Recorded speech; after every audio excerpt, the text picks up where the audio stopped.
Welcome to Creative Living, where we help you live your most creative life. I'm Jane Manzuris, and today we're talking about party ideas for the holidays and the new year. But first, let's take a look at what's coming up on the show. A trip to the Windy City to see how one crafty woman repurposes old sweaters. And learn how one organization in Utah is helping kids in need. Plus, if you're looking for some clever holiday gift ideas, I've got you covered. That and so much more on this episode of Creative Living.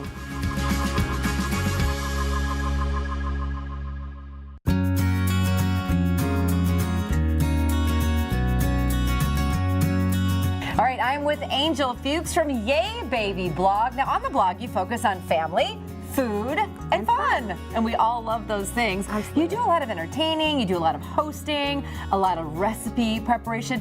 So tell us, Angel, if we're about to plan a party, what is the first thing we should consider? Top 3 things that I like to consider are budget, guest list, and a theme. And why are those important? Your budget will help you determine your guest list, and it'll also help you determine your theme. So guest list, budget, and a theme. Right. So once we've got that nailed down when we're considering having a party, we got to think about food. Absolutely. So what's the top of mind when we think about food for a party? You want to have an assortment of items that you know are going to please a lot of guests. So many different palettes out there. Absolutely. So you got to consider what is kind of crowd pleasing. Right. So you want to have tastes that are familiar, and you can have fun with them. So I love that. Yeah. And finger foods are a hot item? Absolutely. Finger foods, and turning comfort foods into finger foods is a hot item. Because then people will be comfortable at your party. Right. Now you've got this thing that you do, and it's the 5-ingredient party fix. Right. Explain that. Well, when you are hosting a party, you want to have fun at your party. You don't want to carry all the stress of the party planning. The 5-ingredient fix is just about keeping things simple and using help from the store and prepping ahead of time. So everything here on this table is 5 ingredients? 5 ingredients or less, yes. Okay, cool. And you've got an example that we're going to make today. I do. Okay. It is the smoked salmon deviled eggs. Yum. Give me the 5 ingredients. So we've got the eggs, the smoked salmon, capers, everything bagel seasoning, and cream cheese. Okay, so that's easy enough. Yeah, it's like kind of like a bagel bar minus the bagels. Yummy, and the flavors are so delicious, and we're all sort of used to those flavors. So how do we get making these? So let's start by cutting some eggs. These are hard-boiled eggs. So I'm going to just slice pop them in these half. parts out and put them here in the... So, yes. Okay, so we hard-boil the eggs. Hard-boil the eggs. And how I like to hard-boil the eggs. Yeah, give me your secret. Yeah, so I put the eggs in cold water. So that's how I start off. And I bring that water up to like a big rolling boil. And then I cover them and remove them from the heat. Let it sit 20 minutes and your eggs should be pretty good. Yeah, that's a good secret right there. Okay, look, and there's one left over for us to eat. What's next? So then we're going to chop up some salmon. This is about 1 ounce to 1.5 ounces of salmon. Okay. I've already used some of those for the example over here. So you just want to finely mince this up. Watch your fingers when you're slicing. I love this, and it's a pre-smoked salmon. You can get it at any grocery store. Any grocery store. And then you're going to just throw that in here. Is there something that I can be mixing while we're working? Yeah, you can put the cream cheese in. Okay. Go ahead and do so that. Next in is the cream cheese, and this has got to be softened, right? Yes, it needs to be as soft as you can get it. You might even need to use a little bit of, because we're not using mayonnaise, the cream cheese is really thick, you might need to use a little bit of water. In this case, we're going to use some of this brine to just kind of help soften things up. This is caper brine. It is caper brine. And you don't put any, you put some capers in there too? I am going to put some capers in. Okay, and so we're going to just mix this all up. And then this is the inside filling for the deviled egg. Okay, great. A hand mixer is going to be a lot easier, but I don't have a hand mixer. I use my immersion blender or my stand mixer for everything. So. But what I actually really love is I am the hand mixer right now. Yes, so just squish it. If you can do it, if you've got some guns. Thanks, girl. So I think you can do it. Okay, Angel, I am going to keep mixing this, and then what are the last 2 ingredients we add in? The everything bagel seasoning and the capers, and once you have it combined, you're ready to pipe that in or just spoon it in. I love that. Okay, so you're going to come back a little bit later in the show and show us some more 5-ingredient recipes.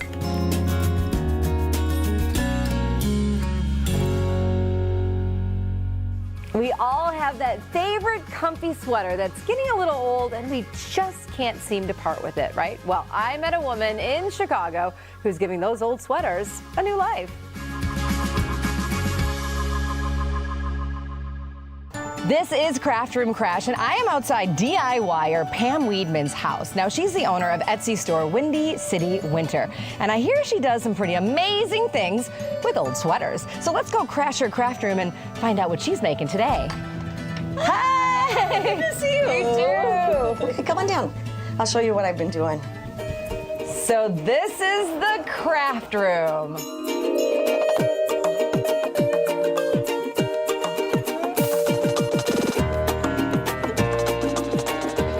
Here I have some of the sweaters that I have been using. These are all been washed and felted. This is my grandma's table. This is beautiful. It's actually a pool table with the ping pong table on top of it. Gives me lots of space to spread out everything. My craft is making things out of old sweaters. I make mittens and hats and headbands and scarves. I took one of the ugliest sweaters and made them into the cutest darn mittens and a hat that matched, and so it's a lot of fun to envision what those are going to become. If I relate some of the things that I'm most proud of with Pam about is the kind of person that she is. She's very caring, very good with all of us in our family, but she really thinks about others as well. We can make something. What do you think? Yeah, will you show me? Yeah, I'll show you. So I can pick a sweater. Yeah, you pick what you want. I think I like this one. I'm really into Oh, the gray lady. jeez. Yes, that was. So what are we going to make, first of all? I think we should make a scarf out of this for you. Yeah. Okay. Let's make the scarf. My daughter, Nicole, she models some of the various products, and she'll come to the shows once in a while to do that. I love the headbands. They're definitely my favorite. So all you have to do is just place it on your head, and then you can button it right around the back. When you make something yourself, and it turns out to be something that you really like and that other people compliment you on you, it's just really exciting and fun. And this is obviously not an exact science. You just cut them off. Okay. I want to level it off at the top here. Your sweater's going to kind of determine how long the scarf is going to be. So this seems to work out pretty well right around here. I can't believe this is going to be a scarf. Now I don't want it to be pointy here, so I'm going to round it off on the edges here. So I'm just going to serge this along here. That noise makes me happy. Does it? Yeah, I love it. That's it? That's it. Well, I would hope that my story would inspire people to craft because they can see that it makes you happy. This is so cute and beautiful and easy to do. It's very easy. Thanks so much to Pam from Windy City Winter. Now, we all know what to do with our old sweaters, upcycle them into beautiful scarves. We can be fashionable and warm in the winter. And that is what Pam is doing in her craft room. What are you doing in your craft room? See you next time. Thanks so much.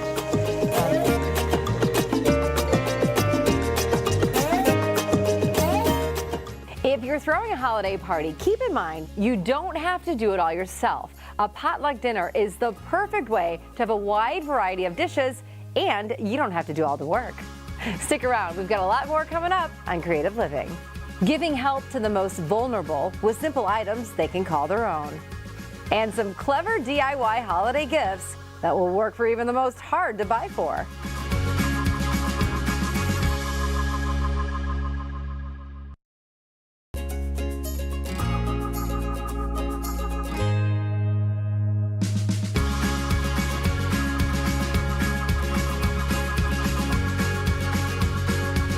I had the chance to visit Utah and see firsthand how one organization is making a big difference in the lives of children in need.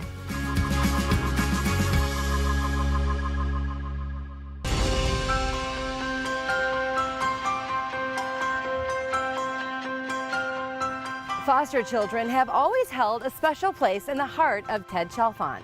So he started the Little Lambs Foundation in Logan, Utah, to make for good and to make an impact on the lives of those kids. I was raised with foster children in our home growing up, and quite often I would see these children come into our homes with only the clothes on their back. The Little Lambs Foundation creates comfort kits for children placed in foster care. Now, sometimes these are the only items that a child has in the first 48 hours of being placed in an unfamiliar home. In Utah, there is over 3,000 children in the foster care system at any given time. In a comfort kit, it is a backpack with a blanket, book, hygiene items, snack, toy, toothbrush, toothpaste. You know, that way these children, they feel like they are special, that they're just like every other kid. All of the items that go into a comfort kit are donated, then sorted. Those items go into the backpack, checked for quality assurance, and then those backpacks are ready to be distributed to the many children in need. This is our blanket, book, and backpack room. This is our wall of blankets, and as many as you see here, this won't last us 3 months.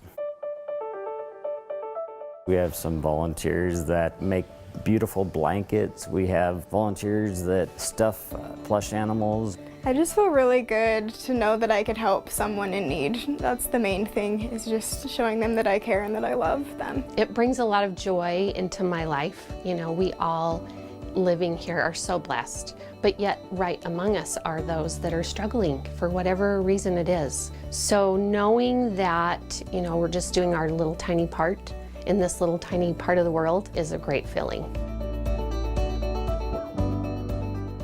Ted says the process of giving back creates a ripple effect of kindness and love. One of his goals is to help the children at the Family Place in Logan, Utah. We make for good. It is making an impression, and a lasting impression, and an imprint on the lives of children everywhere. We are so honored to get to love them and help them heal. And for them to have these basic items with their own backpack or bag, it takes away part of the humiliation, because my stuff isn't garbage. It belongs in a place that it can be kept safe and together, and nobody else can get into it. It's something that's mine when everything else in my life has been taken away. Ted and the Little Lambs Foundation plan to continue making comfort kits and changing the lives of foster children by giving them hope and by making for good, which can truly last a lifetime.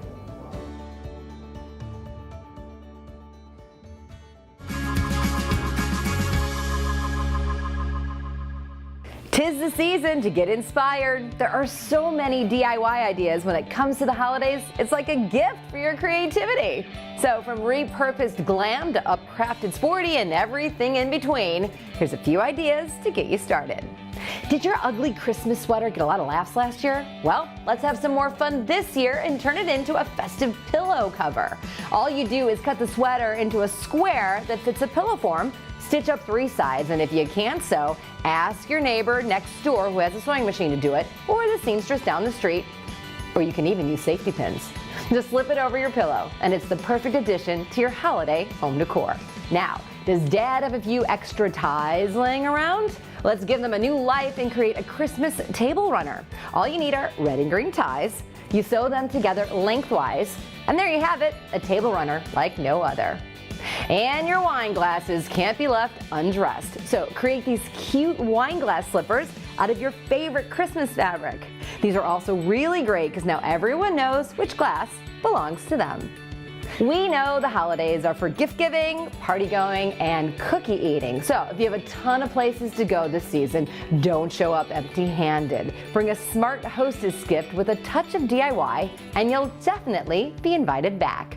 A great idea is to repurpose an old glass jar. Decorate it like Santa using felt and googly eyes and fill it with candy. Or if you're bringing a bottle, make your own wine sleeve using an old pair of jeans and an easy iron-on image. One of the best parts about the holidays is decorating your door with a festive wreath. But this year, let's get sporty. For the baseball lover in the family, make a wreath using ball caps.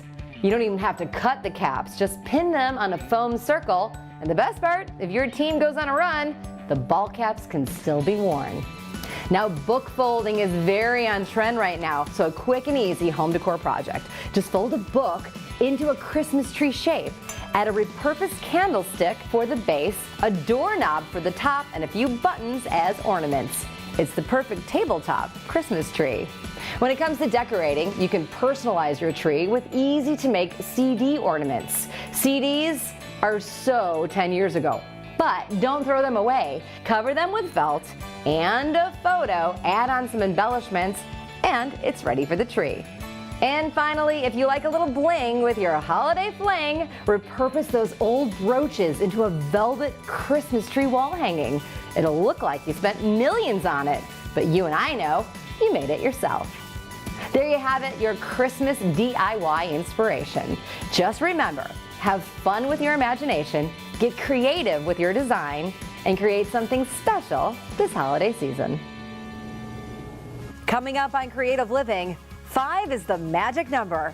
We have more delicious 5-ingredient party foods to share. And a way to use all of those old ties you gifted Dad over the years.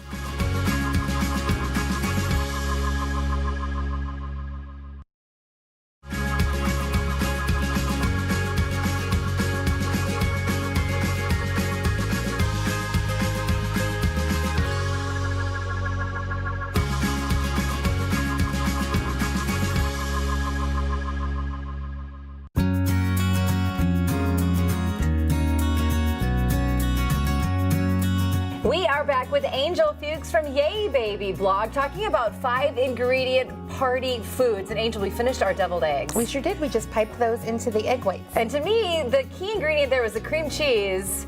Maybe some of that smoked salmon too. Delicious. Yes. And then are there trends in food preparation that we're seeing at holiday parties? For entertaining, it's always going to be finger food, so you can just pick things up and mingle. Yeah, you can walk, and as long as you have something to wipe your hands on. Yeah. Is it okay for a host to ask their guests to bring food to the party? Well, I think a potluck always has its place, and I feel like that's the workplace or a picnic. So for something special like holiday entertaining, I would say no. Maybe they can bring some drinks, but bringing food, I don't think so. Okay, that's a good tip to know. So when we've got to be planning all these foods, we want to stick to those 5 ingredients because it makes it easier on us. Yeah. And you've got some more examples of 5-ingredient recipes. So let's start here with the crostini. Those are chicken Caesar salad crostini using the help of a rotisserie chicken, store-bought Caesar salad dressing, Parmesan cheese, mix it all together, put it on a baguette slice that you just brush both sides with olive oil and toast in the oven until golden brown on both sides. Garnish with a little romaine lettuce. And there's your 5 ingredients right there. I bet that's delicious. What I love is that this chicken can play double duty. It does. It is also the main ingredient for the pollo fundido wontons, which is the rotisserie chicken, cream cheese, jalapeno, and shredded cheddar cheese. Now this looks very difficult to make. Very easy. Very easy. So you just shred the chicken, mix it with some cream cheese and the cheddar cheese, diced minced jalapeno, a dollop in there, and then you want to wet the sides and fold it over. And that's how easy it is. Yeah, and you can bake them or fry them. This is creamy tomato soup. Tomato soup and grilled cheese. Grilled cheese cigars. Yeah, how fun is that? Guests will love this. Kids and adults are going to love this. And it's store-bought soup that I doctored up with some butter and some cream. Simmer that together. This is a mini grilled cheese, just using 1 slice of bread. 1 slice of white sandwich bread that you cut the crust off and roll out till it's flat. And then you use just the American How cute is that? And then you're going to dip that in there for deliciousness. Yeah. And that's so much fun. Everybody loves a great charcuterie tray, a great cheese tray. Talk about this, because that could be more than 5 ingredients. Yes, it can be, but sticking with the theme here of 5 ingredients, it is only 5 ingredients. So my rule of thumb for a cheese tray is to have 4 elements to a cheese tray. It should be a soft, a funky, or a pungent, a hard, and a familiar. So that's how I like to build my cheese trays. And to keep it to 5 ingredients, I've combined the soft and the pungent, which is a goat cheese, and then the familiar is also combined with the hard, and that is a cheddar. And then included in this tray, you've got your spicy mustard and your grapes. Yeah, and that's I like to say a bread and a spread. So for the bread, I've chosen crackers. The spread, I've chosen the mustard, and then the grapes for a sweet textural element. I love this, and that is just a perfect dish that everybody will love. Absolutely, and you can graze on that all night. You can. These are great recipes, Angel. Thank you so much. It's a pleasure. To get these recipes and more, just head to Angel's website.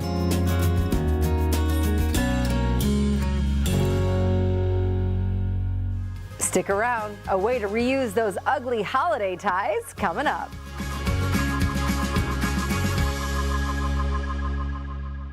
Hi, I'm I'm Kate Longworth. Arizona has a very special place in my heart. I went to both high school and college here, and for years I've been reporting on the local sports scene. I've also made some great memories exploring Arizona with my 2 boys. As a host of Arizona Living, Your Life, Your Style, I'll be seeking out Arizona's best places and activities and sharing them with you so that you can make some great Arizona memories with your family. Join me on Arizona Living, Your Life, Your Style, only on Yurview.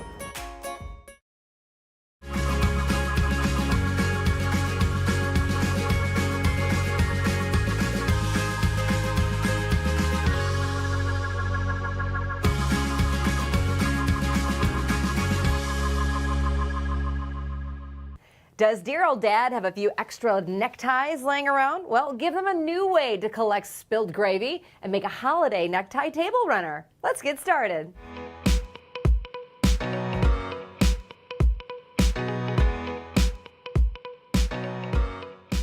You'll need red, green, or holiday neckties and a sewing machine. First, find the perfect layout for your ties. You can mix patterns with solids and then line them up side by side. Next, lay the skinny end to the fat end and the fat end to the skinny end, overlapping the edges a little and pin together. Using your sewing machine, stitch a straight line from one end to the other until all the edges are sewn down. And there you have it, a holiday necktie table runner, perfect for the next family gathering. Thanks, Dad. Thanks so much to Angel for her 5-ingredient party foods. Here's a few more party hacks before we go. If you have burned food in one of your dishes or pans, just fill it up with hot water and put in a dryer sheet. Let it soak for at least an hour, and when you come back, the burned food will come right off.